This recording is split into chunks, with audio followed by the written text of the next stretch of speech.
এখানে যে দুই ধরনের পিছনগুলো আছে এটা কি বোঝা যাচ্ছে? একটা গ্লসি, একটা ম্যাট। আমার বাঁ হাতে যেটা দেখতে পাচ্ছেন, গ্লসি যেটা আছে এটাতে আমরা ব্যবহার করেছি লেটার পলিশ, আর এটাতে ম্যাট যে ফিনিশিংটা আছে এটাতে ব্যবহার করেছি আমরা একটা ফুড গ্রেড পলিশ। অনেকেই আছেন যে কাঠের রিয়েল ভাইবটা চান, তাদের জন্য এটা মেক করা হয়েছে। আর গ্লসি যারা চান এটা আগে থেকেই আপনারা নিয়ে আসছিলেন, আমরা অনেক আগে থেকে এটা সেল করি। এটা কাজ করে কীভাবে? কাজ করে জাস্ট আপনি আপনার কিচেন টাওয়েলটা এইভাবে ভেতরে ঢুকিয়ে দেবেন, ঢুকিয়ে এভাবে জাস্ট প্রেস করে দেবেন। প্রেস করার পর যখন এই পাশটা আছে ওড়াউড়ি করবে, এই পাশে আমরা বলটা জাস্ট ফেলে দিই।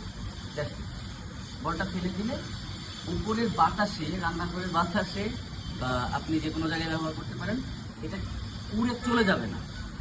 অর্ডার করতে এখন যোগাযোগ করুন আমাদের ফেসবুক মেসেঞ্জারে, অথবা ভিজিট করতে পারেন আমাদের শোরুমগুলোতে, অথবা ভিজিট করতে পারেন আমাদের ওয়েবসাইট www.jakpandabd.com-এ। ধন্যবাদ।